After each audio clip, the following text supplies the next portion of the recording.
Hello everyone, আসসালামু আলাইকুম। সবাই কেমন আছেন? আজকে আমি আবারও একটা নতুন ভিডিও নিয়ে চলে আসলাম। এটা মূলত আমার বাবার বাড়ির ভিডিও। অনেক দিন পর বাবার বাড়ি গেছি, আমাকে ফোন করে আব্বু নিয়ে গেল যে বাসায় মেহমান আসবে, তুইও আয়।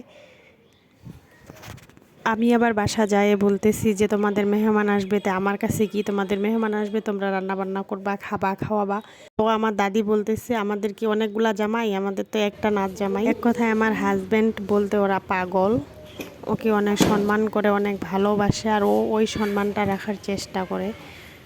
একটা কথা ঠিকই বলে, যতটা সম্মান করবেন অতটাই সম্মান আপনিও পাবেন। সম্মান যত করবেন সম্মান আপনি তত পাবেন। নিজের সম্মান নিজের কাছে, নিজে যদি আত্মসম্মান নিজের কাছে হারান তাহলে মানুষ আপনাকে সম্মান দিয়ে যাবে না। এখানে প্রায় অনেকগুলা ডিম সিদ্ধ করে নেওয়া হয়েছে, এগুলো এখন লাল লাল করে নিব। মূলত আজকে আমিও ওদেরকে হেল্প করতেছি। তো ডিমগুলা ভাজে নিতেছি। একদিকে হচ্ছে মুরগির মাংস চড়াই দিছি, এটা হচ্ছে দেশি মোরগের মাংসের ঝোল। আজকে প্রায় বাসা ভর্তি মেহমান, আর আমি যদি না যাইতাম, আমার হাজব্যান্ড আমার সন্তান যদি না যাইতো, ঠিক আমার বাবা মায়ের ততটাই খারাপ লাগতো। আসলে এটা খারাপ লাগারও কথা। আমার দাদি বলে মানুষের বেটি জামাই নাকি অনেক বেশি বেশি যাতায়াত করে, আমরা তাও বলে অত একটা করি না।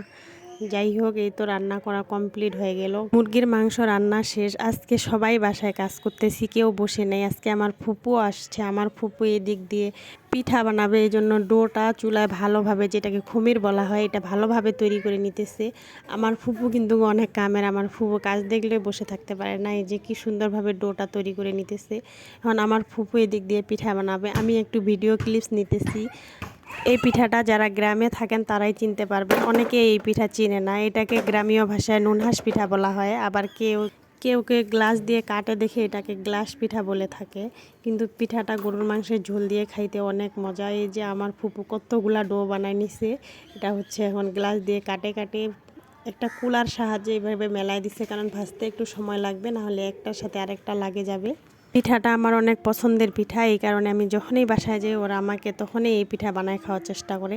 এদিকে আমার বাবা সকাল সকাল বাজারে যায় 5 কেজি পরিমাণ গরুর মাংস নিয়ে আসছে, কারণ গরুর মাংসটা তাজা না হলে খাইতে খুব একটা ভালো লাগে না। আমার ফুপু মাংসটাকে সুন্দরভাবে ধুয়ে টুয়ে দিছে। এখন আমি এটাতে পরিমাণ মতো আদা রসুন হলুদ বাটা মরিচ বাটা এগুলা দিয়ে একটু রেডি করে দিব, কারণ অনেক রান্না বান্না আছে। আমিও একটু হাতে হাতে করে দিলে ওদের একটু সুবিধা হবে। এদিকে চুলায় পটল ভাজি চড়াই দিছে, এটা হচ্ছে গোটা গোটা পটল ভাজি করে, যে এটা খাইতে অনেকটা টেস্টি, ভালোই লাগে খাইতে। এই পটল ভাজিটা আমি আরেকবারও বানাইছিলাম, তখন নাকি ওদের অনেক ভালো লাগছে, এই কারণে বলতেছে আজকে তুই আবার এরকম করে বানা দি। এই কারণে আমার সব কিছু রেডি করে দিছে, এখন আমি চড়াই দিছি, একটু সিদ্ধ বসাই দিছি আর কি। একদিকে রান্নাও শেষ হয়ে গেছে, অন্যদিকে মেহমানও চলে আসছে, তাই মেহমানদেরকে তাড়াতাড়ি করে গরুর মাংস দিয়ে নুনহাস পিঠা দিছি। ওরা আগে এগুলা খাইছে। আজকে 4 কেজি পরিমাণ পোলাও রান্না করছে, কিন্তু এতগুলো লাগেই নেই, পরে নষ্ট হয়ে গেছে। আজকের ভিডিওটা আমার কেমন হয়েছে সবাই অবশ্যই কমেন্ট করে জানাবেন। আজকে এই পর্যন্তই, সবাই ভালো থাকবেন, সুস্থ থাকবেন, আল্লাহ হাফেজ।